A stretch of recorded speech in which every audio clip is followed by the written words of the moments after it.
Sveika, Aušra. Sveika, Dovilė. Kaip tu gyveni? Pirmą kartą pas mane, demo sesijai, kaip jautiesi, kaip gyveni? Taip, pirmas kartas, tai ačiū labai už kvietimą. Iš tiesų, šiuo metu gyvenu aktyviai, intensyviai, baiginėju coachingo mokslus. Taip pat turiu galimybę sudalyvauti laidoje, kas man taip pat bus labai naudinga tiek gyvenimo situacijose, tiek toj pačioj coachingo veikloje. Tai smagu, kad kolegės greit būsim, ar ne, nes sakai greitai baigs, ar ne? Tai linkiu tau nuostabaus starto su daugybė klientų, kurie pasiruošia keistis ir padės tau augti kaip coachingo specialistai. Ačiū labai. Aušra, aš tau dėkinga, kad sutikai čia pabūti kliento pozicijai ir pasidalinti savo klausimu. Tai jeigu gali, truputėlį papasakok, su kokiu klausimu norėsit čia padirbėti. Tai mano klausimas apie tą patį coachingą.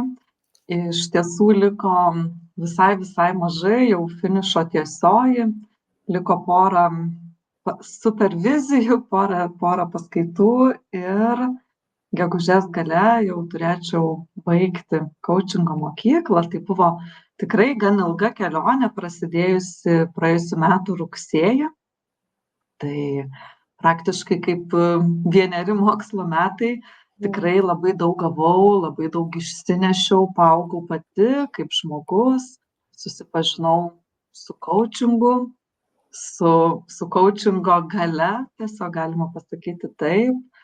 Tačiau kalbant apie save pačią, kaip apie būsimą galbūt coacherę, čia dar turiu pakankamai nemažai įvairių baimių, dvejonių, ar tikrai man pasiseks, ar tikrai aš padėsiu savo klientams, ar tikrai galėsiu išpildyti jų lūkesčius. Tai tarsi toj vietoj, žengdama tą kitą jau žingsnį į konkrečią veiklą, dar nesu visiškai tvirta, nesu užtikrinta, trūksta pasitikėjimo, žinoma, trūksta ir praktikos, nors šiuo metu sesijų vedu tikrai nemažai, stengiuosi tą patirtį pildyti, tačiau kai vedi sesijas pažįstamiems žmonėms tiesiog nemokamai, būtent mokslo tikslu, tai visai kitas ir pačios mano, kaip sakyt, lūkestis, galbūt ir žmogaus lūkestis kitas.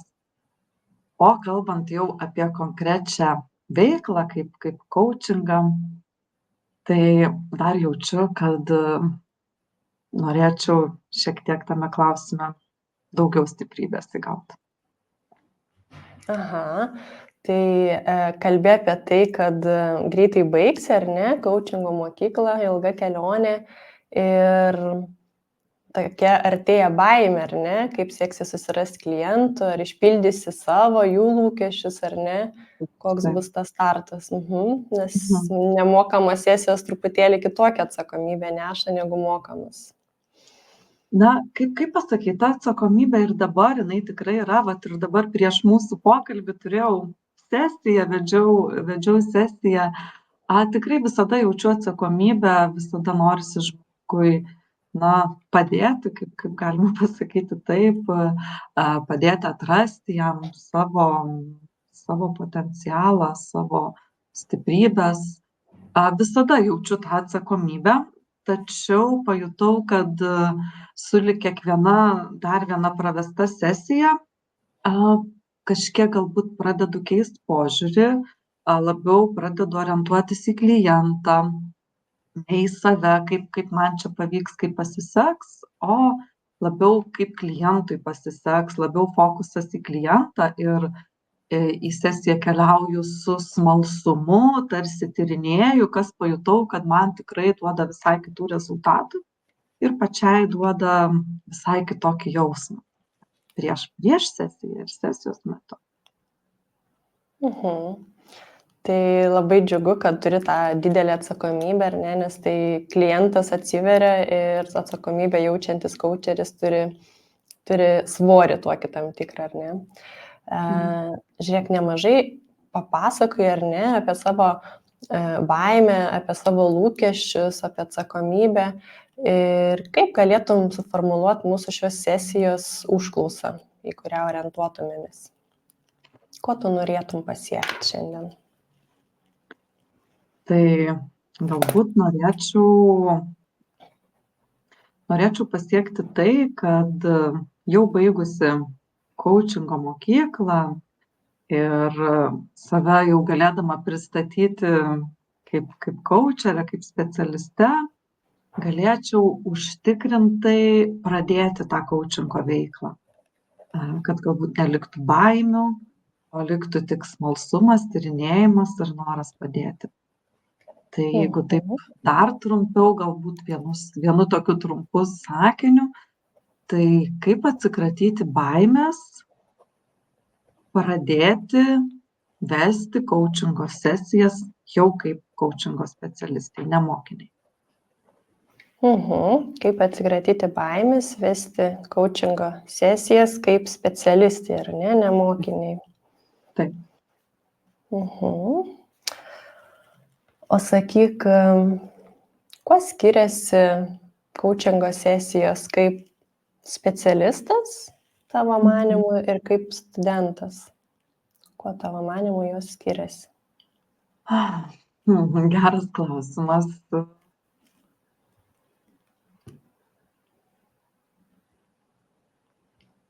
Na, galbūt čia būtų galima kalbėti apie tą pačią tarsi atsakomybę, nors iš karto man mintyse tokie prieštaravimai, kad ta atsakomybė jinai lygiai tokia pati didelė ir dabar, ir nemokamai vedant sesijas. Ir tikrai prieš kiekvieną sesiją ir pati ir jaudinuosi ir vis galvoju, kaip ką galėčiau padaryti. Net nežinau. Tarsi galbūt dar tai, kad kai kvieti žmogų nemokamai sesijai, na, tai pats save pristatai kaip besimokantį coachingo. Tai dabar pamaniau, tokia atėjo mintis, kad galbūt palieki galimybę sau suklysti galbūt. Ko tarsi negalėtum padaryti jau būdamas coachingo specialistu. Okay. Tai galbūt taip, tai va, tas būtent tas galimybė suklysti, toks kaip ir leidi galbūt savo suklysti, nes visada prieš sesiją pasakai, kad mokaisi, kad dar esi mokymų kelyje. Galbūt ir žmogaus tada lūkestis yra mažesnis, nes iš tiesų pastebiu po sesijos, vat ir šiandien turėjau sesiją, ir po sesijos klientas dažnai pasako, kad neturėjo jokio lūkesčio ateidamas. Ir tikrai tai jaučiu ganėtinai dažnai ir tarsi ir dėkoju, ir tikrai rezultatai yra geri, tikrai aš jais džiaugiuosi ir klientai džiaugiasi. Bet tarsi taip, tą pastebiu, o dabar tokia atėjo mintis, ne vienas tikrai žmogus pasakė, na, neturėjau lūkesčio, bet tikrai ačiū, tikrai pamačiau, tikrai atėjo kažkas. Tai galbūt dabar tokią savo darausi išvadą. Galbūt dabar, kai esu mokinė, nėra kliento lūkesčio. O kai jau ateitų žmogus, kuris už sesiją mokėtų ir jau ateitų pas mane kaip pas coachingo specialistę, jisai, manau, ateitų su didesniu lūkesčiu.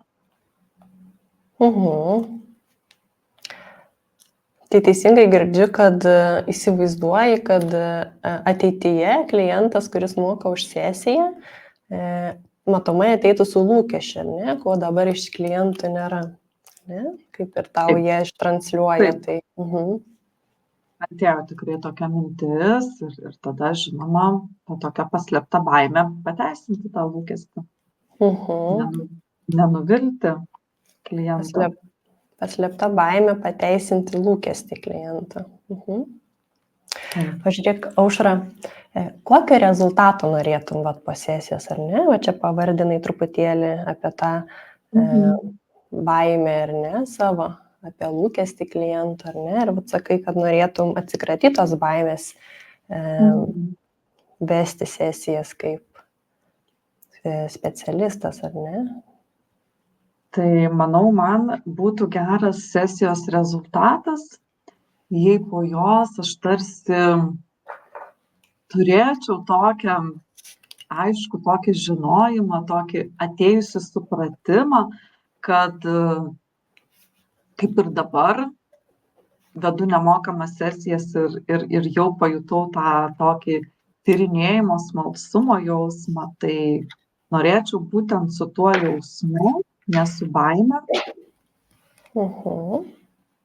eiti jau kaip pristatyti save kaip coachingo specialistę.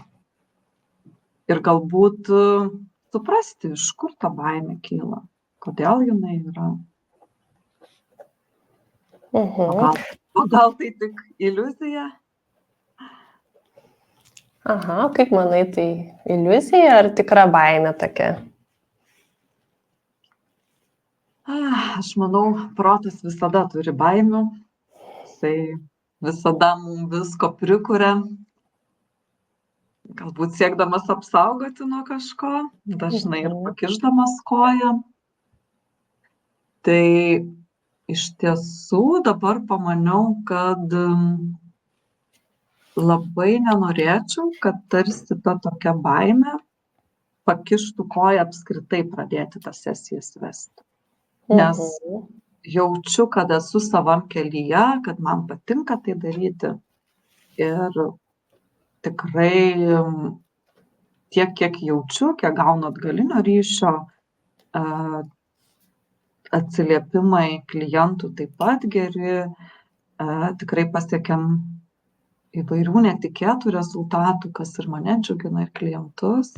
Tai būtų tiesiog liūdna, jeigu ta baimė, tas proto balsas pakištų po koją ir tiesiog aš net nepradėčiau tos veiklos. Tai teisingai girdžiu, kad nori veikti tą startą, pradėti kaip coachingo specialistė būtent iš smalsumo, ar ne, tos intencijos, ne iš baimės.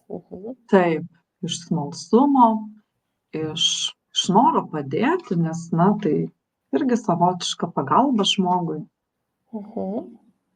O kaip tu suprasi, kad tu veiki, ar ne, vad nesakai, kad tau būtų geras rezultatas, tas aišku žinojimas, kad tu eini iš smalsumo, ar ne? O kaip tu suprasi, kad tu būtent į tą startą eini vedama smalsumo, ne baimės? Kokie tie kriterijai būtų?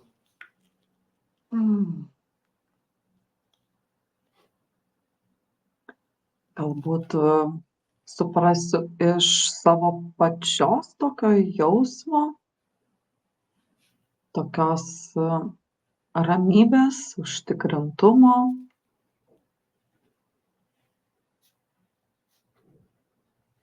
Galbūt neliks dvejonės, nes dabar tarsi ta baimė sėja tokia dvejonė. Ar apskritai pradėti, o gal nepradėti, gal man nepasiseks. Tai turbūt taip, jei neliks baimės, neliks ir dvejonės. Tiesiog ateis tikras toks nuoširdus, toks žinojimas, kad tikrai to noriu ir tikrai pasiruošusi tam. Tai manau taip. Okay. Pažiūrėk, kaip dažnai tau būdavo galbūt praeityje situacijų, kuomet tau nepavykdavo pradėti, nes kalbant apie naują startą, bet kaip dažnai nepavykdavo? Kaip dažnai nepavykdavo? Na, galvoju, tikrai yra dalykų, apie ką galvojau ir ko nepradėjau. Bet yra ir tikrai daug dalykų, apie ką galvojau, ką padariau ir kuo džiaugiuosi. Tai daug iš tiesų dabar prisiminus tai, kas buvo, sakykime, ką man pavyko pasiekti, tai tikrai ne vieną istoriją galėčiau papasakoti, kai tarsi ėjau į kažką irgi su baime, bet pavyko ją įveikti ir sunkiausias yra tas pats startas, pati pradžia. Tai turbūt toks mano didžiausias dabar paskutinis projektas ir kur dabar taip pat labai prisimenu tą patį jausmą. Tai buvo prieš beveik porą metų. Mes buvom su šeima išvykę gyventi į Tenerifę ir tiesiog pamačiusi nuostabią vilą, man kilo mintis suorganizuoti stovyklą. Tada nežinojau kaip, su kuo, bet tarsi atsirado vieta, kuri man visiškai spontaniškai pamėtėjo tą idėją. Na kaip, nėra taip, kad apskritai nebūčiau prie to prisilietusi ir nukrito mintis organizuoti stovyklą. Dar anksčiau tikrai daug yra tekę dirbti su moterim, su bičiule, organizavom verslių moterų susitikimus. Tai tarsi ta moteriška bendruomenė, kūryba, jinai lydėjo mane gan ilgą laiką. Ir matyt, todėl ten to trūko ir tiesiog kilo mintis dar kitaip įgyvendinti savo idėjas, savo turimas žinias. Ir pamenu, tada paskambinau vienai savo, tada jinai buvo kaip ir mano pažįstama, tiesiog žmogus, pas kurį aš pati dalyvavau keletoje užsiėmimų. Šiandien jau galiu tikrai sakyti, kad tai žmogus tikras mano draugas. Tai buvo skambutis jai ir tarsi kvietimas, ar norėtum atvykti į Tenerifę ir kartu suorganizuoti stovyklą. Tai esu tikrai labai dėkinga savo bičiuliai Neringai, pas kurią nebuvo visiškai jokios dvejonės, jokios baimės. Ji iš karto pasakė užtikrinta taip. Ir tarsi tada, aš dabar kaip prisimenu, turbūt jeigu ne ji, tai aš viena tikrai nebūčiau to padarius ir to pradėjusi. Nes tarsi tada kaip ir nebėra kur traukti. Kaip ir viskas jau, žmogus jau sutinka, atvyksta į Tenerifę, belieka viską sukurti, suderinti.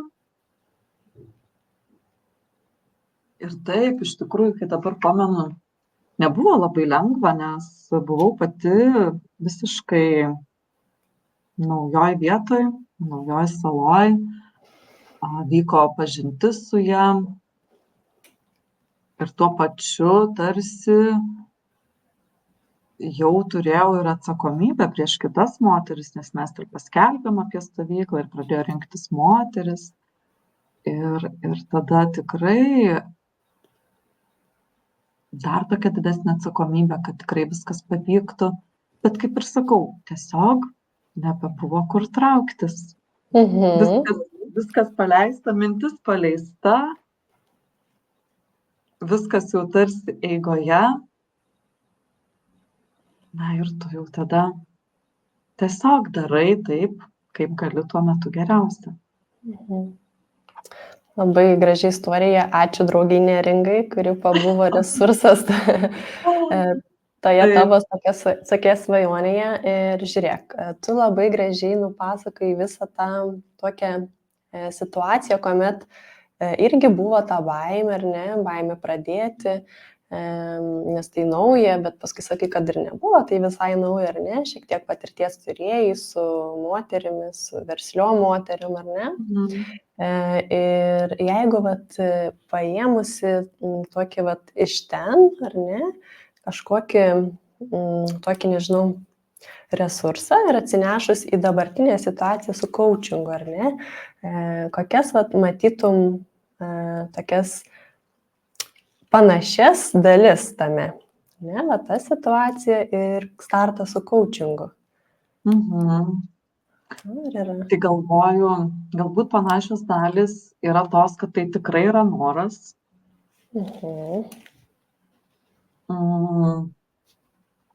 Galbūt dar yra tas, kaip sakyt, žinojimas, ką nori, bet galbūt iki galo dar nežinojimas ir kaip, sakykim, kaip tai ištransliuoti, kaip save pristatyti.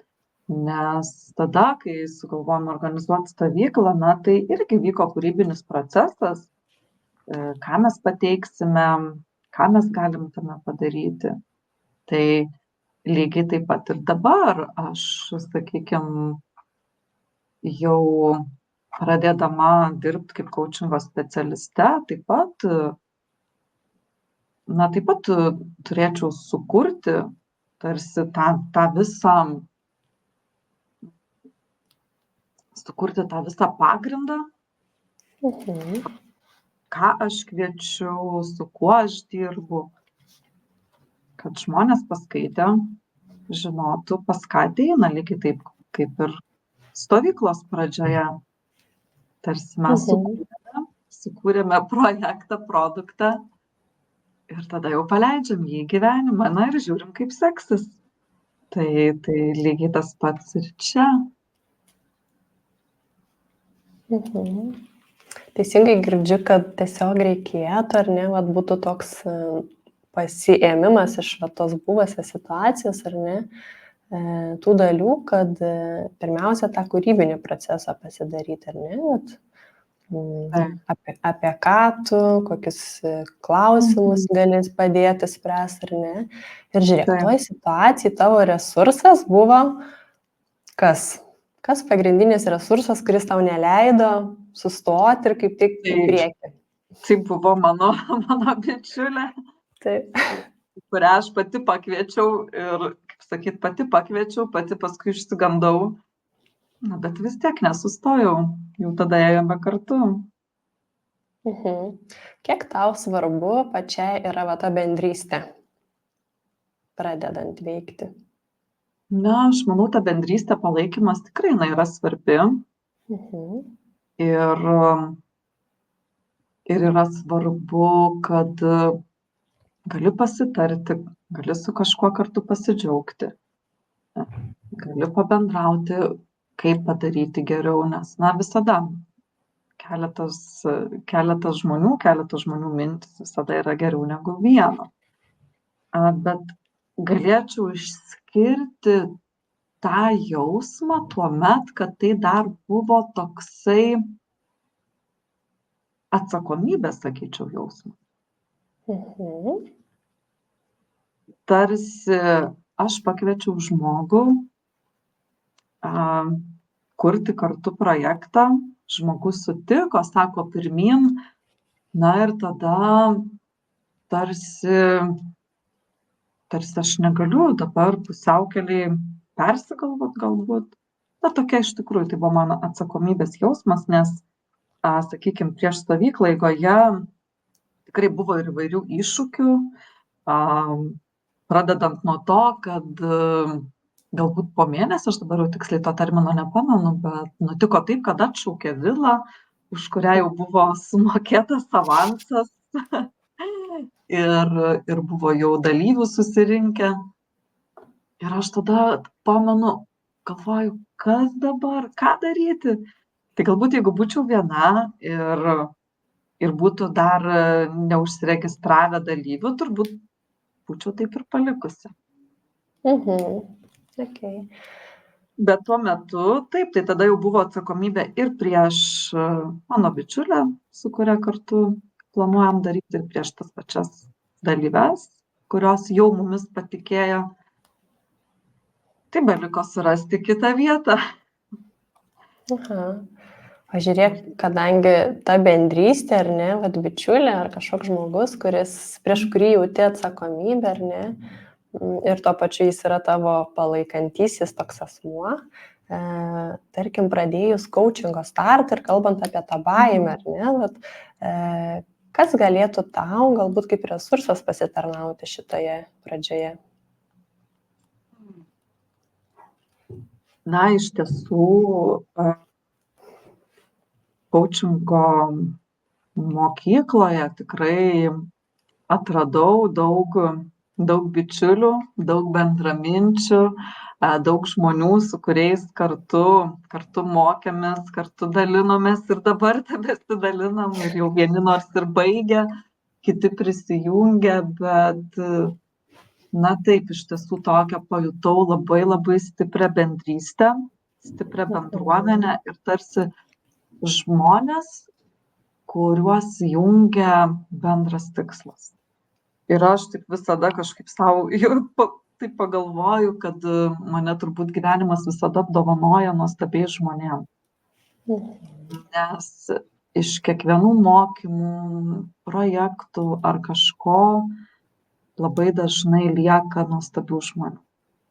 Ir jie lieka ilgam tikrai ir ne vieną turiu tokią ne vieną bičiulę, su kuriom mokėmės jau prieš 5 metus ar daugiau ir iki pat šiol bendraujam, palaikom vieną kitą.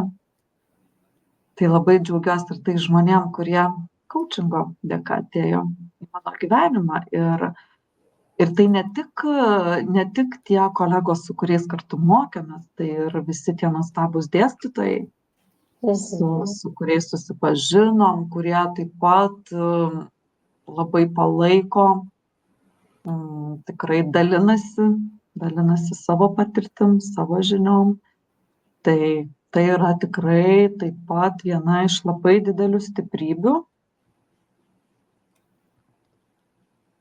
kurių įkvėpta tikrai galėčiau lengviau pradėti tą veiklą. Okay. Žiūrėk, tavo ta stiprybė, ar ne, tie žmonės, kuriuos tu pritrauki per įvairius mokymus, paskutiniu metu per coachingą, ar ne, tie patys studentai, dėstytojai, ar ne, kurie palaiko ir skatina ir pagelbėja. Dabar noriu, kad įsivaizduotum, kad vat greitų metu, ar ne, kada čia, sakai, jau tas sertifikatas pas tave atkeliaus. Jau labai greitai, po kiek čia dar savaitę ir jau turėtų baigtis mano mokslai. Žiūrėk, po savaitės baigėsi tavo mokslai, ar ne, turi sertifikatą ir esi jau coachingo specialistė. Ir prasideda tavo toks kaip specialistės jau etapas, ar ne, kur sesijos jau pereina į mokamas, atsakomybė, lūkestis, ar ne, kuriuos minėjai. Tavo smalsumas išlieka į žmogų, klientą, į jo problemas ir turi tą didelę tokią bendruomenę susikurtą aplink save. Tai va toje situacijoje, toje pačioje pradžioje, kai yra ta baimė, kaip galėtum visą tai išnaudoti savo tokiai vat ramybės būsenai, tokios pasitikėjimo, ar ne, kad dvejonių neliktų ir pradėtum. Tai aš galvoju, galbūt kaip resursas, tai galėtų būti tie patys kolegos, su kuriais mes kartu mokėmės.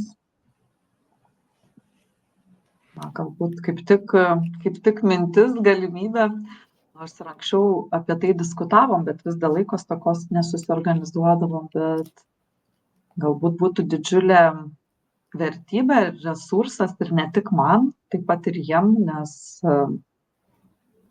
jie taip pat eina tuo keliu ir manau taip pat patiria panašių, galbūt minčių, galbūt ir tų pačių baimių. Tai galbūt didžiulis resursas būtų mums visiems, kaip praėjusiems tą coachingo kelią, tiesiog kartas nuo karto susiorganizuoti bendrų susitikimų. Tai dabar yra labai paprasta. Taip. Online pagalba iš bet kurios vietos mes tai galime padaryti, na ir tiesiog pastiprinti vienas kitą, Mhm. pasidžiaugti vieniem kitais, pasidalinti galbūt, o kas man padėjo, o ką aš dariau, kai manyje kilo baimė. Tai galbūt būtų kolegų, kurie savo patirtim mane įkvėptų, o galbūt kažkokiose situacijose aš galėčiau būti jiem naudinga. Tai manau, tokie savotiški mainai tikrai turėtų didžiulę vertę mums visiems. Ypatingai Mhm. koučingo kelionės jau kaip specialistų pradžioje. Mhm. Tai va, kokia gera kilo mintis, mojuoju visiems savo grupiokam, Mojuoju ir aš. laukite žinutės į mūsų bendrą grupę. Nes aš ką girdžiu, Aušra, tai tu dar vieną savo stiprybę šioje dalyje galėtum panaudoti, tai yra ta organizacinė pusė, ar ne, kurią naudoji būtent organizuodamas stovyklas, tai suorganizuoti tuos tokius palaikančius susitikimus su savo kolegomis, kur galite pasidžiaugti, pasidėjuoti ir įkvėpti vienas kitą, ar ne, va, toje pradžioje, toje kelionėje. Taip, tikrai galiu suorganizuoti be jokių problemų. Ir kaip manai, va tokia resursinė tavo grupė, ar ne, kurią pati susikūrė,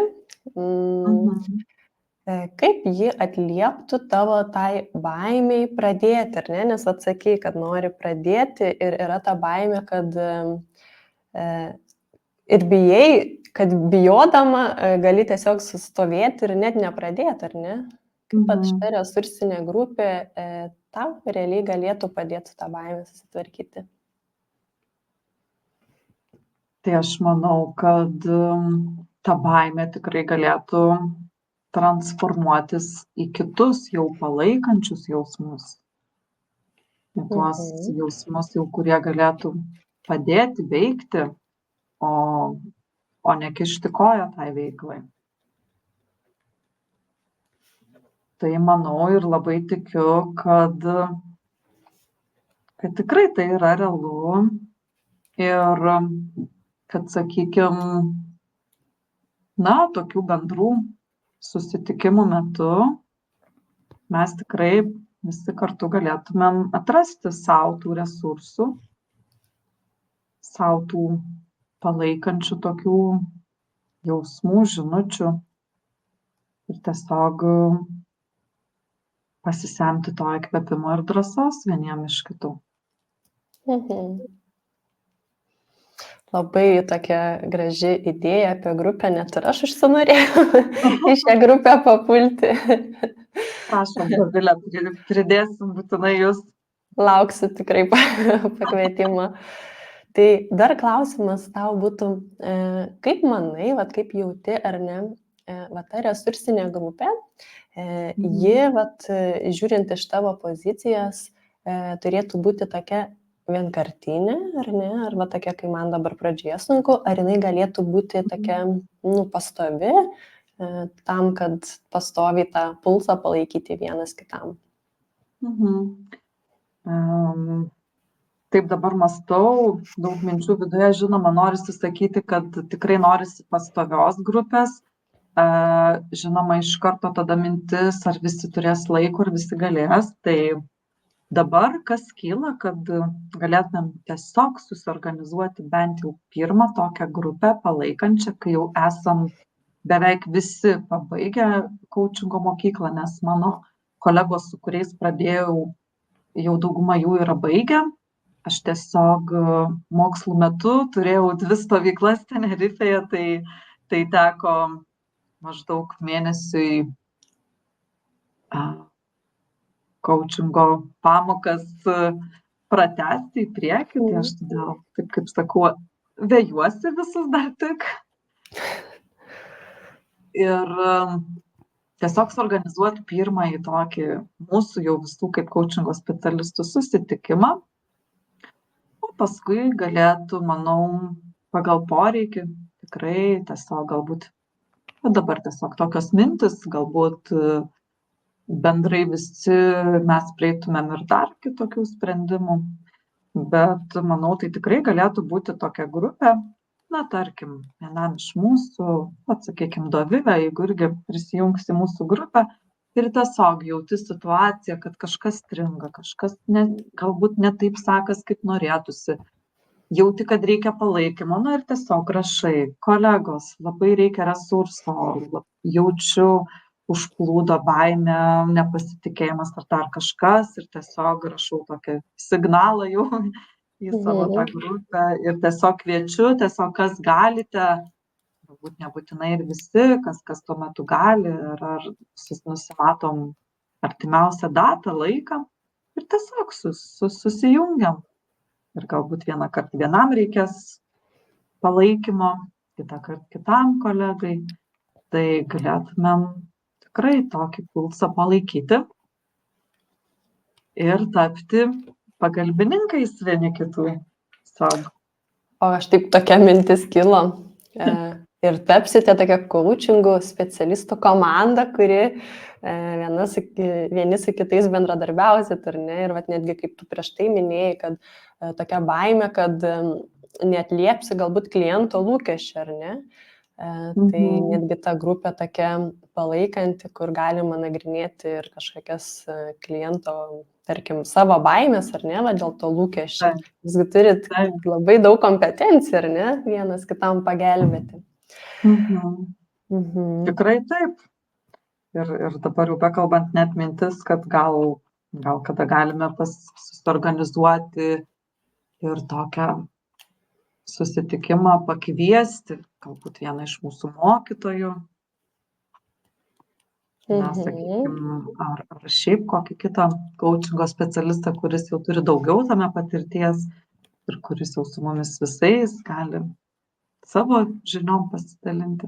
Tai manau, čia ta tokia grupė iš tikrųjų yra visiškai beribė ir galima daug visko sugalvoti, kas būtų tikrai labai naudinga ir man, ir visiems kitiems. Ir susikurti tą resursą, ar ne, kurio trūksta tos bendruomenės, ar ne? Nu, labai gera girdėti. Ką norėtum, Aušra, dar pasakyti?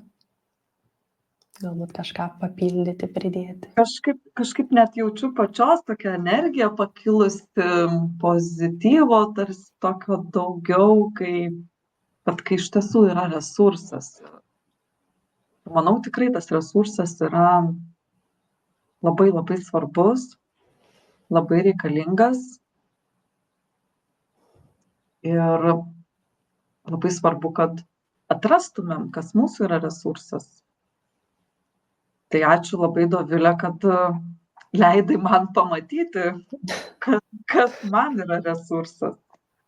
Ačiū tau. Ką norėtum dar savo palinkėti, kaip būsimai už savaitės coachingo specialistai? Tai turbūt ir norėčiau palinkėti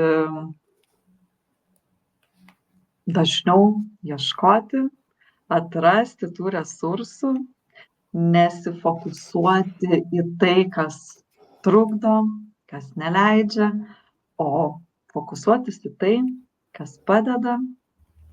Aš labai labai myliu mūsų vienos iš mokytojų Redos asociatyvinės coachingo kortas ir labai labai dažnai jas naudoju savo klientams.